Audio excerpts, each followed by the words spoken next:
Buenas noches, les agradezco la paciencia. Trataré de no demorar mucho para que puedan todos volver a casa. Ya es tarde. Voy a hablar efectivamente sobre la novela breve Ciudad de Fuego. Esta novela fue publicada por primera vez en el 2000 por Alfaguara y formó parte del conjunto de 3 cuentos en realidad, que son Un viejo señor en la neblina, El visitante y Ciudad de Fuego, ¿no? Que es el que da el título de la colección. Son 3 novelas breves.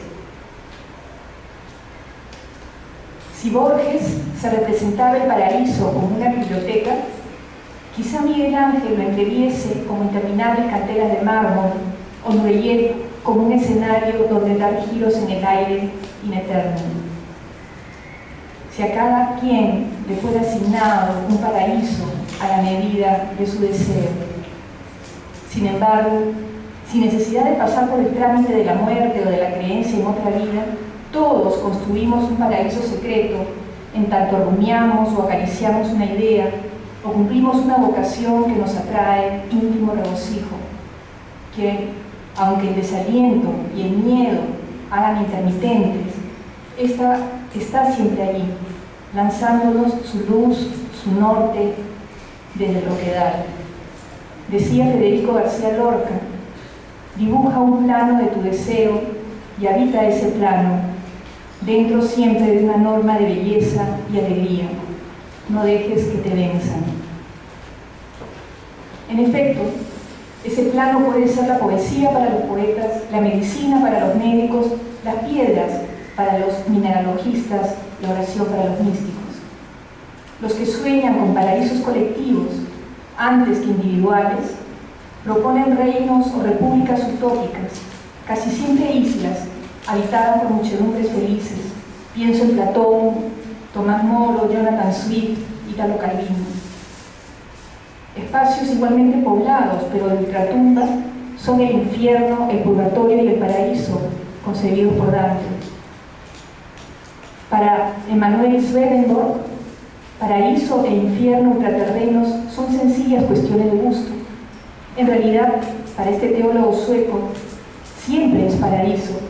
Según él, los espíritus de hombres justos optan por el Edén, pues ahí se sienten naturalmente cómodos. Los malvados, por su parte, escogen el infierno, pues ahí pueden seguir haciendo lo que les gustaba en vida: intrigar, conspirar, mentir, mandar. Al respecto, Borges comenta risueñamente: viven entregados a la política en el sentido más sudamericano de la palabra.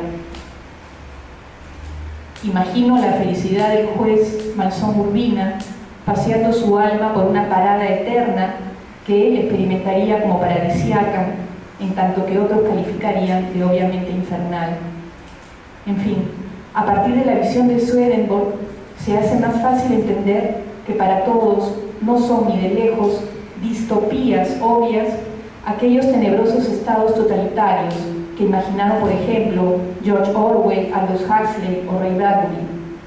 Pues para dictadores, verdugos, torturadores, soplones, se encontrarían allí muy a gusto, administrando un dichoso horror.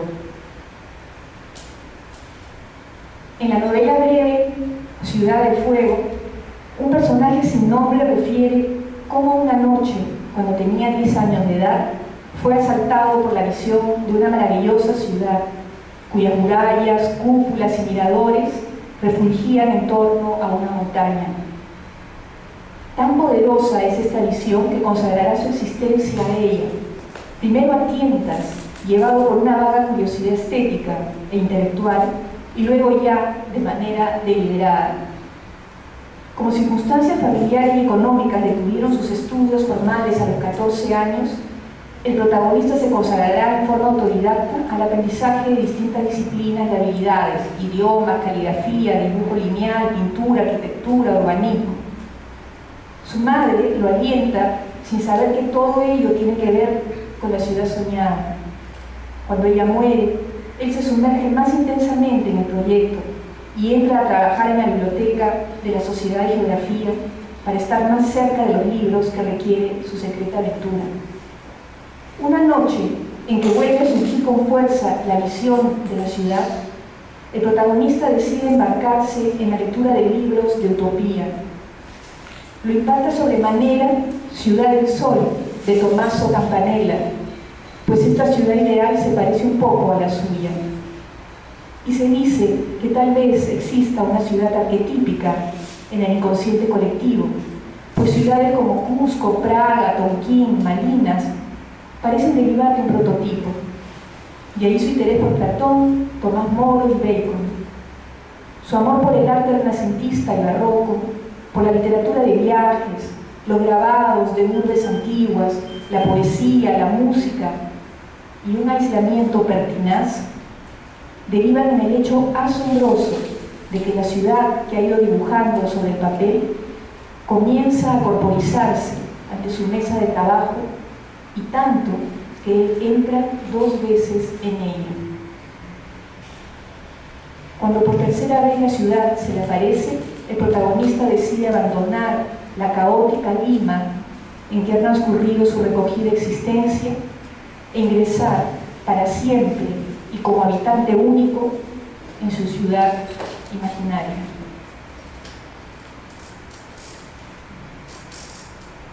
Ciudad de Fuego sugestiona fuertemente al lector. De pronto nos hallamos evocando emblemáticos relatos de Edgardo como Ángel de Ocongarde o Amaro. De pronto pensamos en el largo camino de perfección que experimentaron y describieron poetas místicos como San Juan de la Cruz, en el afán de fusionarse con la divinidad. Por acción de un rayo divino, el bello Ángel de Ocongarde es arrancado del friso de una iglesia en ruinas. A partir de allí comienza su desconcertado peregrinaje por el mundo de los hombres. En Ciudad de Fuego no será un rayo, pero sí una divina ciudad ígnea, la que responsable del cambio de estado del protagonista. En este caso, la refulgente visión lo arranca más bien del contexto mundano para lanzarlo a una íntima dimensión fantástica. Asimismo, no se trata de una mudanza o muda imprevista, intempestiva, como ocurre con el ángel, sino de una voluntaria, pausada, tenaz asunción de la ciudad, o asunción a la ciudad. Un ritmo, como se ve, más cercano al que desarrolla la mítica figura del amado, organizando con paciencia sus anillos de sierpe, de aguas o músicas secretamente circulares. Con total coincidencia, el relato en primera persona del protagonista de Ciudad de Fuego tiene la peculiaridad de ir del presente al pasado una y otra vez, recogiendo en cada instancia un poco más de material, de manera que produce en nosotros la curiosa sensación de avanzar en círculos. San Juan de la Cruz traducía el propósito y logro de fusión con Dios, valiéndose de sensuales e intensas imágenes de amor humano. Oh noche que juntaste amado con amada, amada en el amado transformada.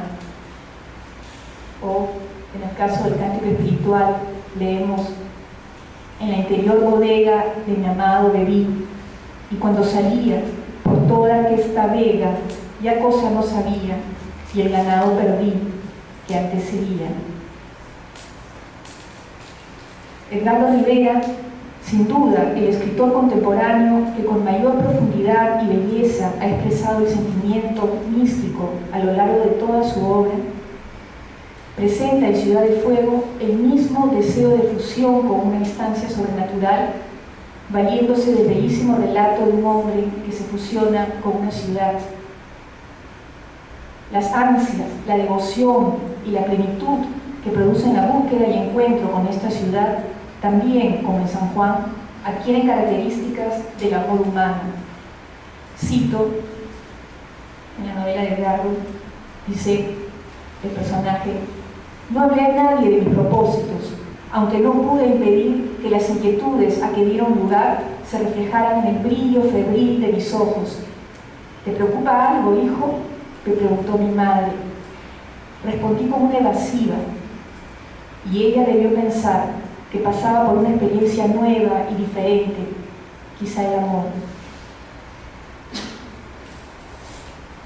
Lo que esta ciudad despierta en el protagonista es una obsesión lúcida o un delirio intelectual no exento de alegría y de patos, como ocurre con cualquier forma de pasión excluyente.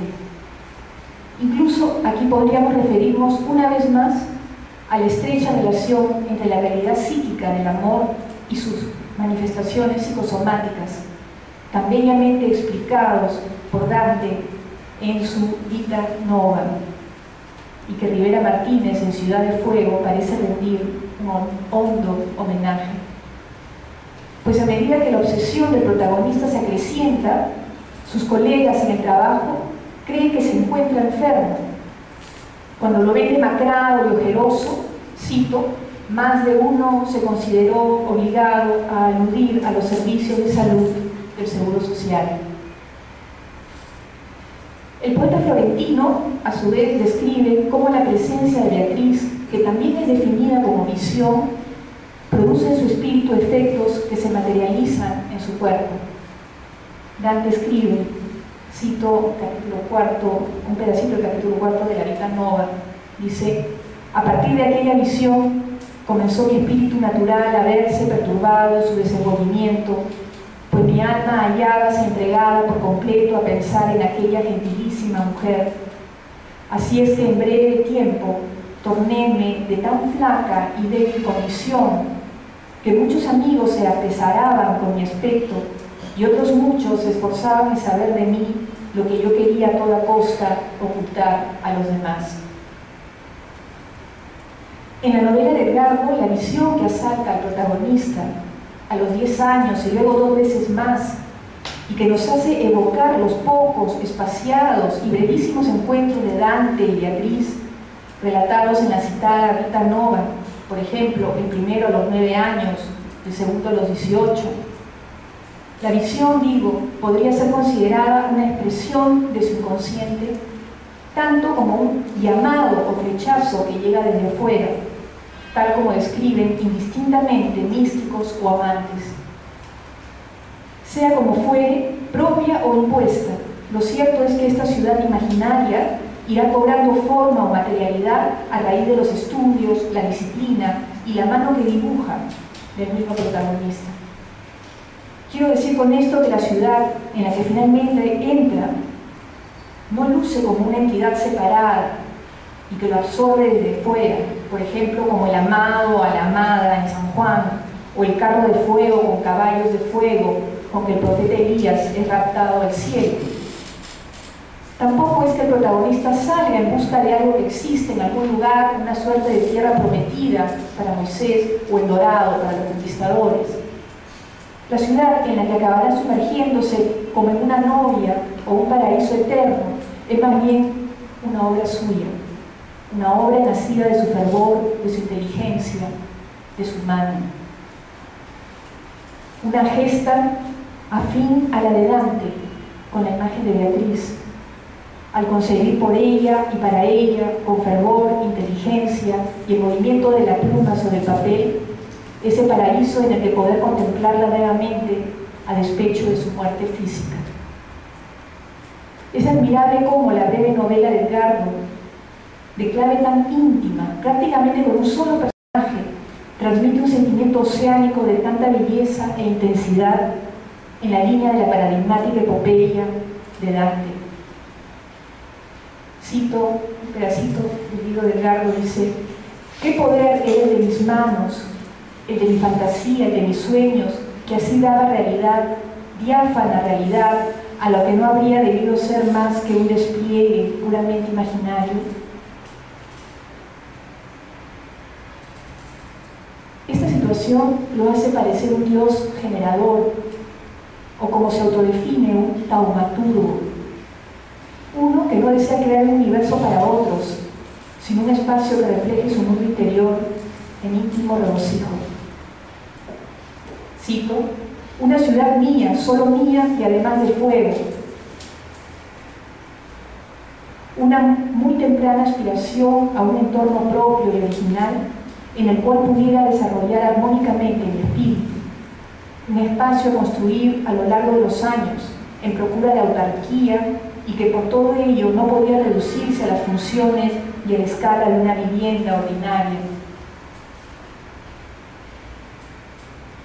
Así como Dante tiene que pasar por el infierno y el purgatorio para llegar finalmente al paraíso y eternizarse en la contemplación de la belleza y el bien absolutos implícitos en Beatriz y Dios, el protagonista de la novela de Edgardo realiza una suerte de viaje que lo traslada de un espacio percibido como poco amable, frío, neblinoso, desordenado en su endiablado o más bien inexistente diseño urbano, la ciudad de Lima, hasta esa armónica, relumbrante, cálida y hermosa ciudad de fuego entrevista en sueños. Que el personaje perciba aquí y allá lugares muy bellos en nuestra ciudad capital no borra el malestar que le produce la ciudad como conjunto. Sutilmente hace suyo el mismo malestar que Salazar Bondi expresa en Lima lo horrible. Cito el texto de Edgardo, dice: recorrí con paciencia y ojos muy críticos esta ciudad de neblinas, urbe en decadencia, caótica, en muchos sectores de veras horrible y desprovista casi por completo de la singularidad que elogiaron viajeros e ilustradores de otros tiempos. Percibí de modo mucho más penetrante que antes la vulgaridad y mal gusto reinantes que la costumbre y mi introversión me habían vedado. ¿Cómo no reparar además en la hibridez de estilos y en la desarticulación y rigidez de los espacios? ¿Cómo no experimentar malestar ante tales estridencias? Y desde otro ángulo, ¿cómo no sentirme alarmado ante la creciente presencia de vendedores callejeros, animados todos por una anárquica búsqueda de ganancia? Sin duda, esta mirada le otorga a Lima una cualidad infernal, una suerte de antiestética prisión de la que desea liberarse a través de la fantasía y aún físicamente, impulsado por su necesidad de armonía. Podría también hablarse de un purgatorio en esta breve novela. El purgatorio en tanto dimensión intermedia, lugar suspendido entre el infierno y el paraíso. Podría estar representado por dos espacios: la casa del protagonista y la Sociedad de Geografía, donde trabaja durante los 7 años previos a su asunción a la ciudad imaginaria. Cito: mi trabajo aquí en la sociedad, los quehaceres domésticos y el mismo descanso nocturno no eran más que un paréntesis en el curso de esta tarea principal, para dibujar la ciudad. En ambos lugares el protagonista se recoge para el estudio y la meditación, verdaderos ejercicios espirituales, camino de purgación o perfección a la manera mística. En la casa está la presencia tutelar y afectuosa de la madre. Cito: desde su sillón seguía con interés mi formación de autodidacta y a su modo tan discreto me alentaba. Este rasgo hace que evoquemos al poeta Virgilio guiando a Dante en el infierno y purgatorio. Aunque por tratarse de la figura materna y por el hecho de que el personaje planifica una ciudad, tal vez fuese más propio referirnos a la diosa Venus, protegiendo a su hijo Eneas en su camino hacia la fundación de lo que habrá en llamarse Roma, como recordamos en enero. Sin embargo, el protagonista de la novela, de Edgardo, no le comunica a su madre el verdadero propósito de sus estudios. Tal vez por eso es que no se produce un cambio significativo en su ya ensimismada existencia cuando ella muere. Esta reserva o ambigüedad, perfecta para un espacio intermedio como el purgatorio, es la que mantiene también en su trabajo en la Sociedad de Geografía, donde muestra una actitud distante aunque educada con sus pocos colegas. Cito: con el transcurso de la semana se miró mi dedicación con suspicacia y se habló mal de mi lejanía, mas al fin se impusieron mi tacto y mis buenas maneras. ¿Cómo no recordar un ratito aquí a Bartleby, el desconcertante escribiente creado por Herman Melville. ¿Cómo no recordar aquí su gradual, discreto y conmovedor abandono de las cosas del mundo? Aunque en el caso de la novela de Edgardo, el protagonista desarrolla una especie de doble identidad, pues esa distancia respecto a la realidad circundante es inversamente proporcional a su pasión por la ciudad imaginaria. La felicidad secreta posee más consistencia que la realidad, tal como ocurre también en el hermoso poema de Washington Delgado, Un caballo en casa. Si recordamos algunos versos de ese poema, dice: en la ciudad muerta y anónima, entre los muertos sin nombre, yo camino como un muerto más. Las gentes me miran o no me miran, tropiezan conmigo y se disculpan o me maldicen y no saben que guardo un caballo en mi casa.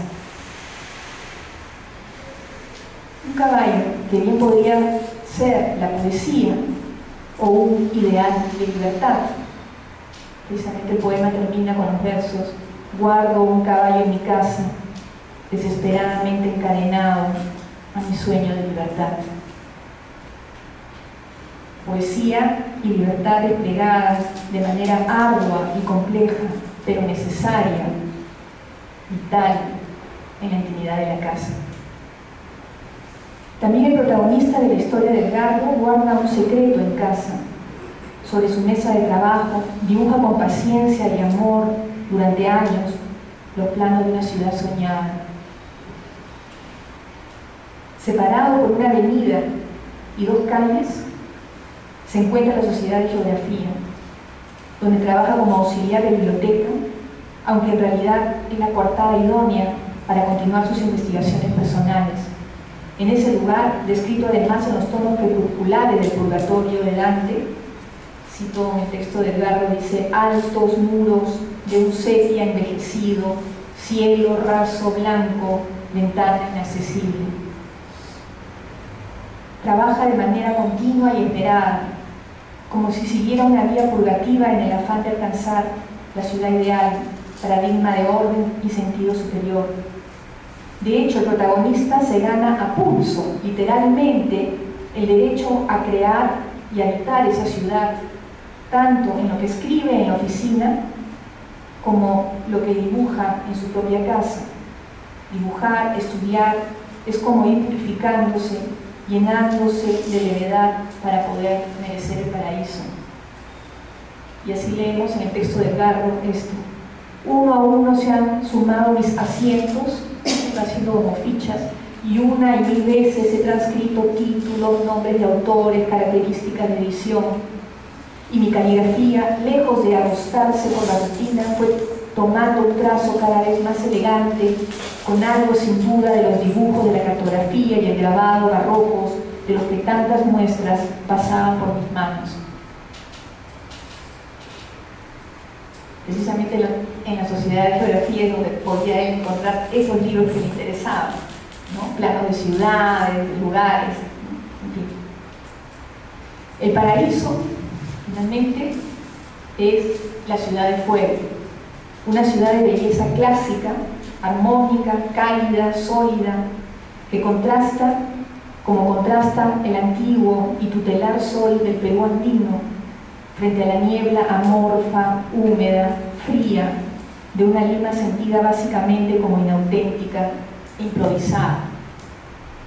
Y establezco la analogía con toda intención, pues a lo largo de la lectura uno podría preguntarse si no es este contraste vital lo que subyace como uno de los símbolos más intensos en la novela. Un personaje de padre andino. Pues el padre había nacido en Laraos, en el corazón de nuestros Andes, como dice el personaje. Padre al que pierde a los 3 años de edad. El personaje a su vez se aleja de esta Lima gris, fría e incomprensible para ingresar de alguna manera al Inti Sol de la ciudad refulgente, que, recordemos, se parece a esa ciudad del sol descrita por Campanella, citada dentro de la novela y también como epígrafe. Sin embargo, una lectura atenta a los detalles hace ver que la oposición no es completamente así, pues en la construcción de su propio paraíso urbano, el protagonista ha armonizado fuentes andinas, por ejemplo las aves de Nazca, la música del Collao, los dibujos de Guamán Poma, con fuentes occidentalizadas, libros, mapas, pinturas, músicas de artistas, de viajeros y pensadores desde la antigüedad clásica. De manera que en este breve relato, Edgardo Rivera Martínez nos propone con impecable coherencia esa armonización de fuerzas distintas, tan bellamente sostenida a lo largo de toda su obra, que es como un hondo tratado de utopía, pero una utopía que encuentra lugar, encuentra realidad en esa jauja maravillosa y emblemática, esa ciudad soñada como la ciudad de fuego que vertebra el trabajo y la existencia del personaje de ficción, tanto como la de su creador. A favor de esta intuición de vivificante sincretismo andino y europeo, me permito la siguiente sugestión. Esas murallas que rodean a la ciudad como anillos de fuego, ¿no evocan a la mítica sierpe Amaru? Su lento y circular desarrollo sobre la mesa de dibujo, que luego se materializa, nos remite en sus meandros y ritmos a esa corriente subterránea y melódica que se gesta en y por el Amaru. Es espléndida la maestría con que Rivera Martínez es capaz de sugerir lo mítico andino y lo místico europeo. Como haciéndonos un guiño sutil, leemos: me hundí en una especie de somnolencia durante la cual me accedieron imágenes y visiones que no recuerdo haber tenido nunca, surgidas quién sabe de dónde, aves de Nazca en torres que parecían de acero y sierpes enlazadas a otras sierpes y abismos y cumbres de los Andes. Anuncios todos, se me ocurre, del fin de una travesía y del advenimiento de una nueva era. Me sustraje en fin de su hipnotismo y me cambié de ropa y me dirigí a la iglesia de Santa Úrsula, donde tenía lugar un concierto de música gregoriana que me devolvió la tranquilidad. También, a través de increíbles imágenes paradojales propias de esa experiencia totalizadora, orgásmica, en la que los opuestos quedan abolidos y todo es uno y lo mismo, como en los mitos, como en los poemas de amor místico y profano. Así como San Juan puede exclamar: oh cauterio suave, oh regalada llama, oh regalada llaga. El protagonista de la novela, cuando lo asalta la última visión, se refiere al terror y al éxtasis que le produce el brillo de la ciudad en la oscuridad. Habla de una corriente de metal que resplandece como lava. Habla de un río inmóvil. Habla de vetas de agua que se revelan como anillos, como una imposible ciudad de fuego. Oh luz pura, había exclamado el narrador durante su segunda visión. Oh llama de amor viva, escribió San Juan de la Cruz.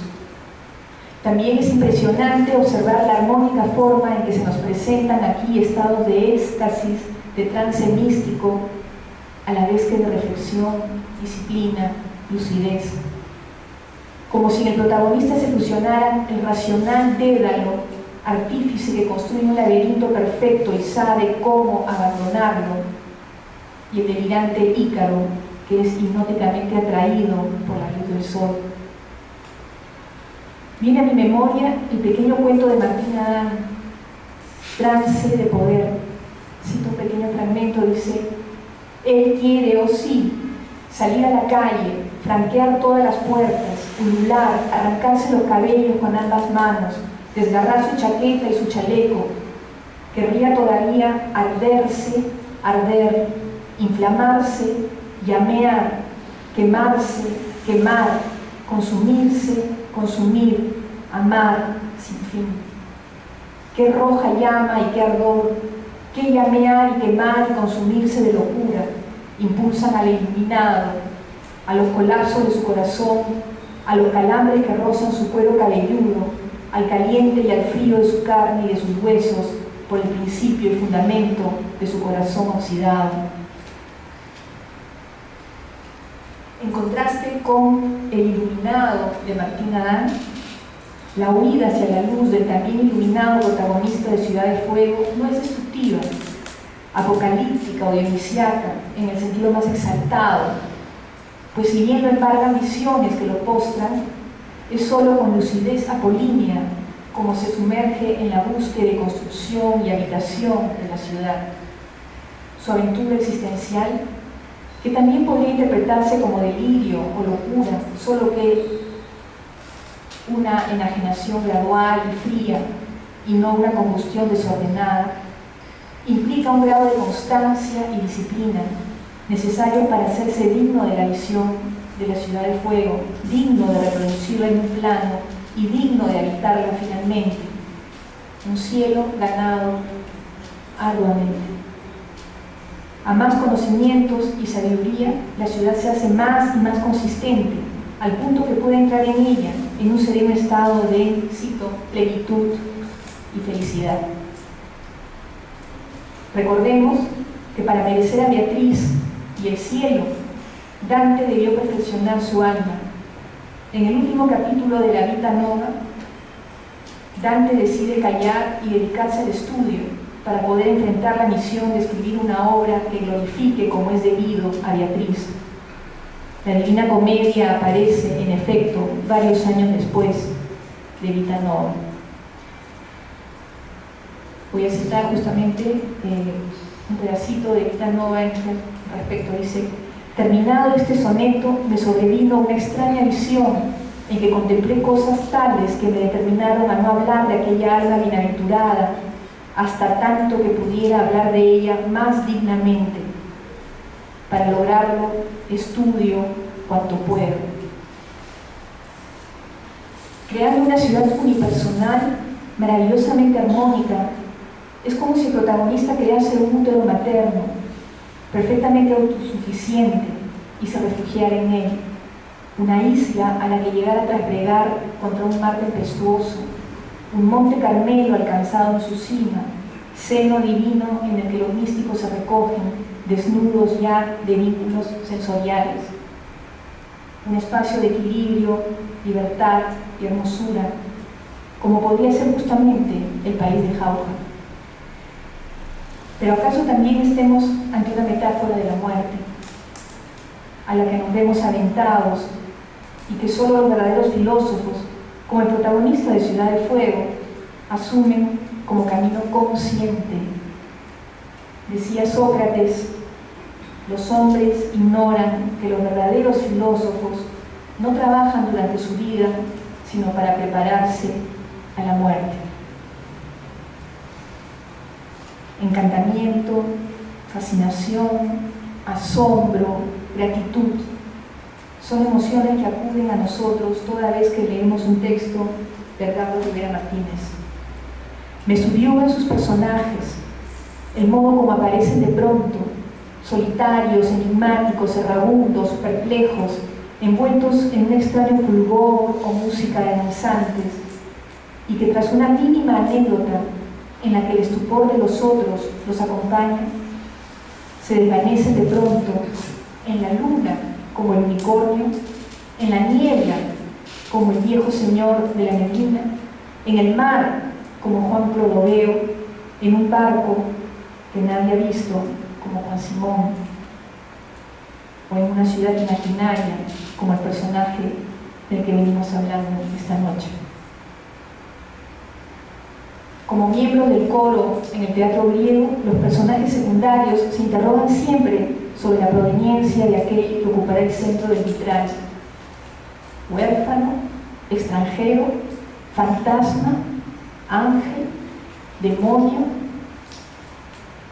Y el mismo misterio que rodea su advenimiento es el de su desaparición. Un hálito que llega de lejos, trastorna, altera el mundo conocido por un momento y se pierde en la niebla, el fuego, el mar o el fondo de la tierra. ¿No es esta una hermosa metáfora sobre nuestro ser y estar en el mundo?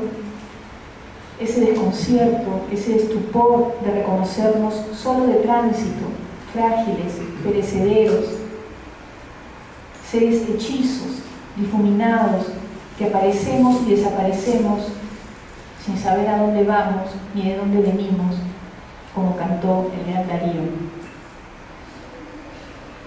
Mestizos de racionalidad y locura divina, de carne y sueños, de eros y tánatos. Lo mestizo es nuestra identidad. Más allá de mestizajes culturales o étnicos, podríamos hablar de mestizaje ontológico. Precisamente porque no sabemos nada, no sabemos por qué o para qué estamos en este mundo, por qué o para qué estamos constituidos buena o malamente por tantos impulsos o tensiones distintas y hasta opuestas, es que podemos tejernos a nosotros mismos, tejernos una imagen o un destino a partir de nuestros sueños. El que quiera salvarse debe asirse a su grito, escribió Martín Adán. Y pienso entonces en la araña que saca de sí el hilo que la sustenta. Y pienso en el protagonista de esta ciudad de fuego que saca de sí el ideal que organiza su vida, el paraíso que elabora como una telaraña, una música que lo acompaña desde la niñez hasta el final y tal vez más allá. Cito: ¿qué soy finalmente? Pues no siendo propiamente limeño, ni tampoco hombre de costa en el sentido habitual, y tampoco serrano, solo me quedaba considerarme algo así como una floración singular, por no decir anómala, emanación más bien se diría, de libros y de nieblas, y soledad que se repliega y se habla sin pausa. Me gustan la palabra floración y emanación. Son casi palabras claves en el conjunto de la obra de Edgardo. Y fascina esa soledad que se repliega y se habla sin pausa. Esa corriente de pensamiento o monólogo interior que se expresa en una prosa iluminada, acompasada como un poema. Prosa y poesía que se fusionan, ellas también, en espléndido mestizaje. Gracias.